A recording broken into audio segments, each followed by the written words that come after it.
Hi, today we're just going to make a classic simple sourdough loaf. Instead of writing it out, I thought it'd just be easier to make a quick video on it. So first of all, you need to get your ingredients. I've written them out here. So you're going to be using, this is for people who've already got, their sourdough starter. So you've made that already. And then this is what you're going to need. Let me see, it's on there. 50 grams, hopefully it's not all backwards, 50 grams of the sourdough starter. You are going to have 175 grams of water, so that's going to be tepid water, so sort of lukewarm. 275 grams of strong white bread flour, and then 1.5 teaspoons of salt that you've dissolved in some water, so just a little bit of water. Then the equipment that you'll need a couple of bowls. You'll also need, I use electronic scales because when you're weighing it, you can just put it back to zero. So scales. Teaspoons. Now I do actually use quite an accurate measurement of teaspoons. Sometimes I use these, sometimes I use these. And obviously the ingredients. So your ingredients, sourdough starter, your tepid water. I've mixed that sort of some boiling water with some cold water to make it tepid. So definitely not too hot, but just that sort of nice warm temperature. Some strong white bread flour. And then don't use any of that fancy salt. Just use normal table salt. You can use a little bit of oil as well, just to sometimes later in the process, just rub a bit of oil around the bowl, but that's not yet. Right, so let's start this off. Starting off with our bowl, and in goes the water first actually. So we are going to weigh in 175 grams of water. If it goes a little bit over, just tip it out and start again. Some people, if you want to, just weigh it all out first, just so you get the measurements completely accurate. I am a great believer in less bowls and less washing up. 168, 179, I'll take a little bit out. Take that bit out as well, whatever that is. Doesn't really matter, that will do. 175, brilliant. So into that, I'm then going to add my 50 grams of sourdough starter. When you take your 50 grams out, this is the perfect time to weekly replenish it. So instead of when you're making the sourdough starter, you used to throw half of it out. Now, instead of throwing it out, what you're doing is you're making your bread with it, and then you can refeed it. And I often, after a couple of weeks, a couple of feeds, I'll put it into a nice clean jar. Always remember again to take that rubber seal off, otherwise your jars may well explode. So 50 grams of the sourdough starter. It's quite a big spoonful. I forgot to tear my scales, but I knew it was 175. So I just need to go to 225, 220, 222, that'll do, a bit more. 226, that'll do, perfect. So then this is going to go back in the fridge, or we're going to replenish it in a minute with some more flour and water, as you normally do. And then what we're going to do is, just so the sourdough is distributed properly, we're just going to mix it through the water a little bit first. I'm using clear bowls because you can see what I'm doing, but just use anything you want. So once you've got that in there, we're going to add our 275 grams of plain flour. I've remembered to tear the scales back to zero. That's what it's called when you put them back to zero, it's tearing your scales. So 275 grams. Probably better that I'd have used the bigger bowl, but I haven't, so tough. 276. Doesn't matter if you go a bit over or a bit under. So what you're doing here, 200. So you've got your water, sourdough starter, and flour in there. The salt goes in later. So just for now, that's what you've done. With the scales, and you are just mixing this mixture together. These three ingredients are going to be your sourdough. Give them a mix. Over the table, a bit more over the table. What you don't is you don't want it too hard, you don't want too dry a loaf. You want the dough to be able to grow, it's not make it too difficult for it. So this should be about the right quantities. Please make sure your hands are clean. I have actually scrubbed them first, wash them well. There's some nice hot water. There we go. So this is what your dough is looking like. It's currently sticky, just a sort of sticky gloopy mess. So that's it for now. It's nice and warm. It's not too hot, because if you make it too hot, you will actually kill the sourdough starter. It's yeast. It's natural yeast in there, and you'll kill it off. So that's done. You're leaving this for half an hour, and then we're coming back in half an hour to add the salt. Now the salt, I've added 1.5 teaspoons of salt into some hot water. to dissolve it. Just make sure it's not hot when it ever goes into the sourdough, into the dough. But we're just going to leave that for half an hour in a warm place.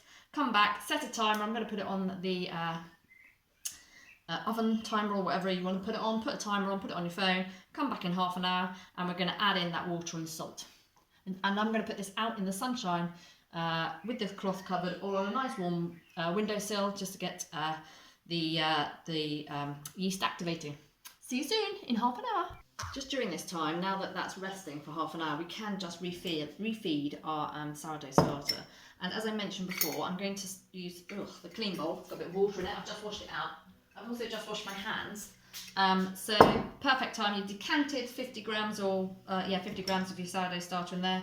Great time to replenish your sourdough starter. And as I say, you don't have to move it into a new jar every week, but mine's just getting a little bit manky. So pour that in here, into the new jar. Try not to get it all slopped up the sides. It's actually sometimes better to mix it before you put it in the new jar. Didn't think of that.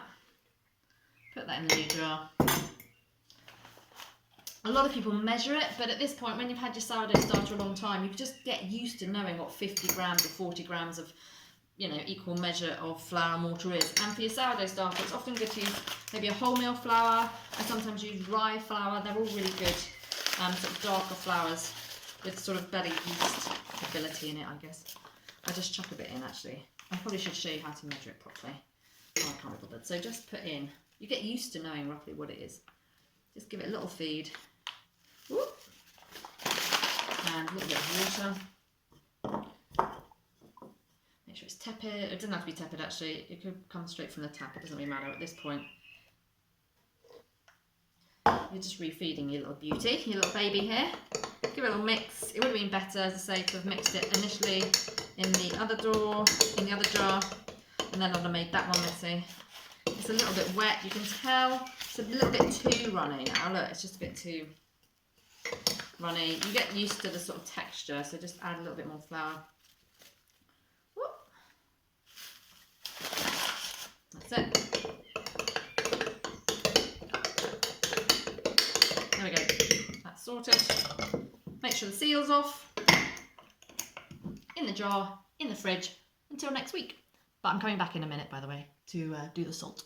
Right, so now your 30 minutes is up. Your bread has had a little bit of time to rest. What we're doing now is we're just going to add in that salty water.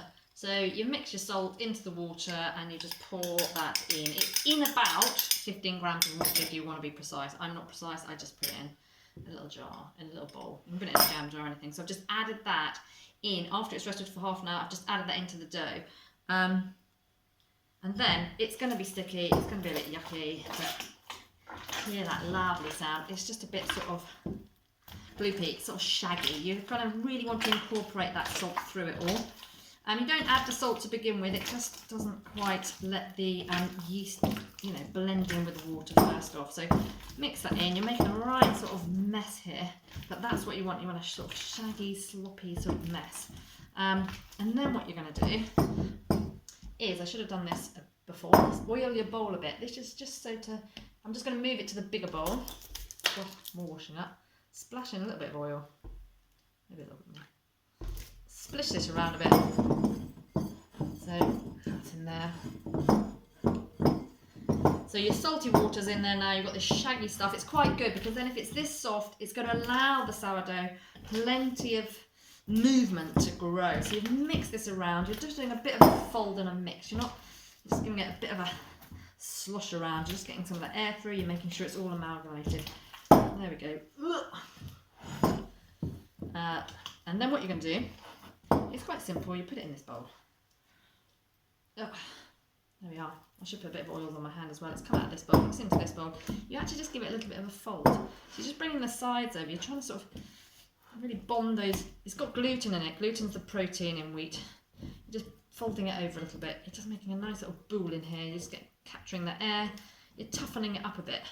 So it makes the gluten protein a bit stronger. So you can see it there. I'm just kind of making it a bit more of a ball. Toughening it up. That's all you want. You don't really need much more effort than that.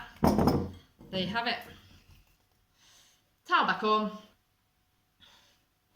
out in the sun or in a warm place, probably not too much air on it, and leave it for an hour. And then after an hour, we literally just every sort of hour or two if you want to. I typically don't do this. I think that's too demanding, is you give it a little fold and then that's it. Well, we'll do that in the next step. So put it out for an hour, set your timer, and go and have a nice glass of wine.